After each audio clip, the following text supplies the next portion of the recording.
finalmente temos o Fullmetal Jacket, né, o Nascido para Matar, que é um filme sobre a Guerra do Vietnã, feito numa época no qual esse tema estava muito em voga, né? Um filme feito uns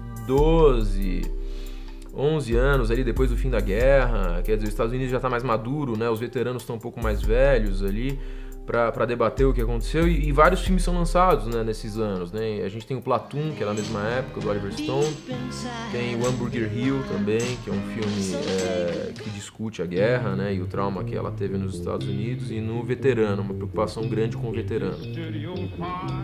Mas ele é um cineasta polivalente que trabalhou com muitos gêneros, né? Ele fez ficção científica com o 2001, Laranja Mecânica, uma distopia também, futurista. Ele fez terror com Iluminado, ele fez esses 3 filmes de guerra. Ele trabalha com um drama histórico no Barry Lyndon, né? Trabalha com um drama erótico no Lolita, e novamente volta a esse assunto do drama erótico no último filme dele, que é o De Olhos Bem Fechados. Os primeiros filmes do Kubrick, né, os 3 primeiros filmes dele são bem menos estilizados, né, são bem menos pessoais. E por isso mesmo eles têm uma narrativa bem tradicional, né? Não são filmes muito kubrickianos em termos de direção de arte, montagem, em termos de fotografia. São a escola de cinema dele, e por isso até eu pessoalmente não coloco eles tanto assim no cânon kubrickiano. Eu considero eles rascunhos, né? Apesar de serem bons filmes, na verdade. Esses filmes de guerra do Kubrick, né, eles focam muito na oposição entre a organização militar rígida, né, estruturada, disciplinada, e a guerra em si, né, que é uma situação de muita dor, muito desespero, né, muito sofrimento. Ou seja, ele trabalha com a questão, né, da racionalidade contra a irracionalidade. Isso também está muito presente na cinematografia dele de maneira geral. É um tema que aparece no Laranja Mecânica, né? O Estado tentando controlar, né, os impulsos sociopatas do Alex Delarge, o personagem principal, fazendo uma lavagem cerebral nele, né? É um jovem delinquente que é preso e tem a sua psique modelada pelo Estado, né? Então, novamente, essa ideia do irracional, o racional, tentando ser controlado por uma disciplina, isso está bastante presente. No Iluminado, a gente tem essa questão em termos de a psique interna do personagem, né? O Jack Torrance, que é o Jack Nicholson, ele está tentando escrever um livro isolado num hotel que está abandonado, é um hotel de verão que no inverno fica isolado. Ele trabalha como zelador lá, e nesse processo de tentar criar uma organização na vida dele para criar a história e para criar uma disciplina para que ele possa escrever, ele acaba mergulhando numa loucura interna dele, né? Isso é patente no filme, e acaba sendo contaminado por fantasmas, né, e assombrações que estão no hotel. Na verdade, você nunca sabe se aquilo é real ou não, ou se é a própria mente dele se desintegrando. Mas o que importa é que o filme tenta contrapor, né, a irracionalidade a qual o personagem chega no final, quando ele se torna um psicopata assassino, com o papel de pai, o papel de escritor, né, o papel de zelador, né, até na própria profissão dele está uma procura pela organização. Nos filmes de guerra isso fica muito claro, né, e principalmente no Nascido para Matar, que é um filme dividido numa estrutura de 2 partes. A primeira parte do filme é um filme que eu diria até que tem 2 atos, né? A primeira parte do filme é a parte sobre a disciplina militar, realmente, pois a primeira parte inteira do filme são recrutas norte-americanos, soldados, sendo treinados, né, numa ilha, né, sendo treinados para a guerra. E o grande conflito desse primeiro ato do filme, esse primeiro momento, né, do filme, é um conflito com o oficial que está treinando eles, né, que é uma figura extremamente autoritária, né, agressiva e punitiva. E um dos personagens, ele vai gradualmente, né, é um personagem que não se encaixa com os outros, ele vai gradualmente entrar numa espiral também de desintegração mental, porque ele não aguenta o treinamento, né, ele é um personagem que ele é obeso, ele não está preparado para as provações físicas do treinamento militar e ele é constantemente ridicularizado pelo oficial.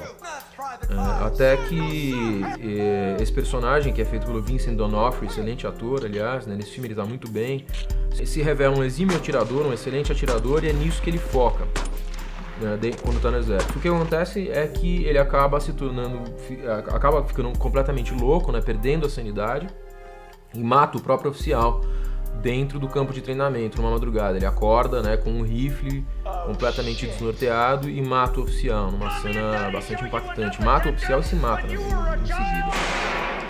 E na segunda parte do filme, o grande conflito são os soldados já treinados, que nós vimos na primeira parte, e que ficam chocados, né, com esse processo desumanizador, né, de treinamento, esse processo militar extremamente agressivo, e vão para a guerra em si. E a guerra não tem mais essa estrutura, né, da Paris Island, onde eles estavam. A guerra ela é caótica, né?